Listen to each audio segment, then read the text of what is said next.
Welcome back. We're going to talk about food preparation for space. This is a really cool experiment we're going to do. I am going to show you how to rehydrate food. So think about the stuff that comes in powders and what you've seen on the space station. This is how we put the moisture back in the food to make it edible. And edible, of course, means to eat. So let's go ahead and get started.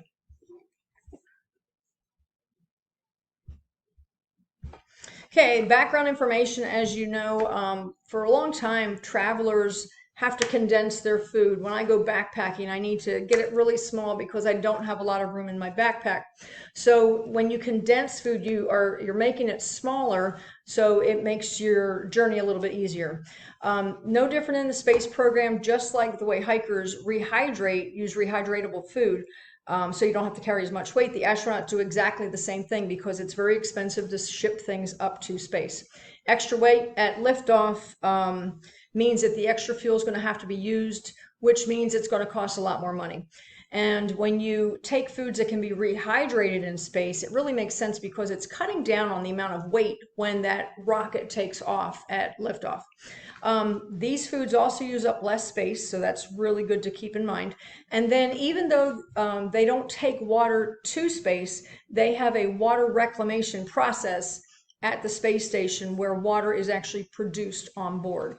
Long story, and we won't get into that because we're talking about food. Okay, so now the procedure for our rehydrating the food, and let me get my picture out of here for you so you can see it. We're going to actually read the label on the food container. And let me step away from the camera. I chose to do chocolate pudding. So all of these calculations are going to be on the calculation sheet that you're going to see flash up near the end.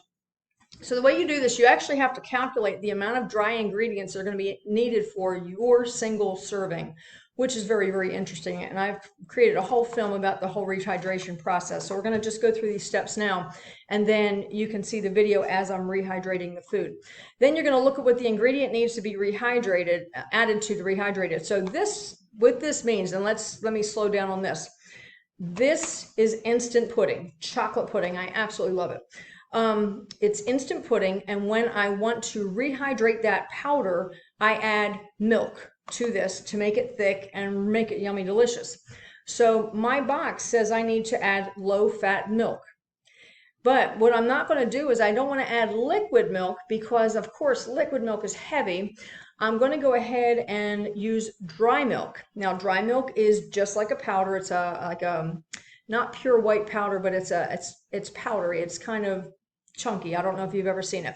But we're using dry milk, and then I'm doing some calculations to tell you exactly how much we're adding. So what we ended up doing is I'm putting the dry instant powder inside of a Ziploc bag along with the amount of powder milk that I need for this experiment to rehydrate the food.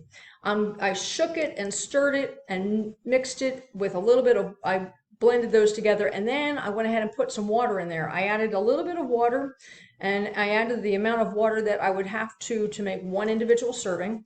And again, I don't add any milk. I closed the bag, and then I kneaded it gently, and that just means I squeezed it between my finger or my hands so I didn't pop the bag. Remember, on the space station videos, you're seeing those silver packages, and those are the same thing. I wanted a clear bag so you could see what was going on, and it's just so much fun. So I just wanted to, I think you'll enjoy it. Okay, so then the next step after that is waiting for my mouse to catch up with me. Sorry about that, guys. Dry milk does not have the same thickness as regular milk. That's something that you do need to think about because it's just powder milk. So you got to keep in mind. So you add a little bit of water at a time because you want to get it to the right thickness. I don't like pudding that's like water. So I have a real nice thick pudding.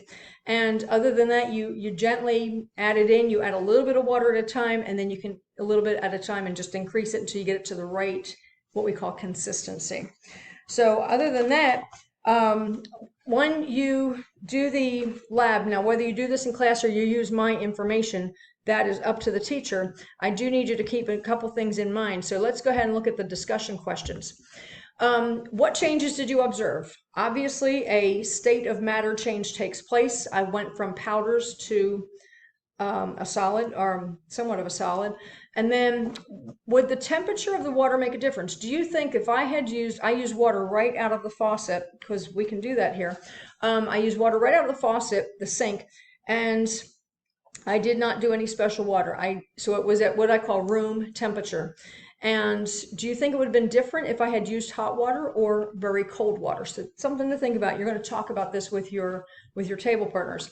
Why did I use a Ziploc bag instead of a bowl? That's also something to really keep in mind.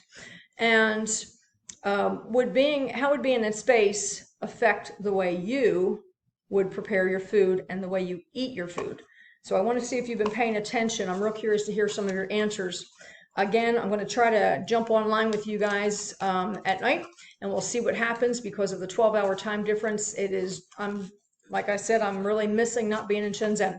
So I hope you enjoyed this. Again, this is rehydration, and I will be hooking the lab right into this so you can take a peek at it. Hope you enjoyed it.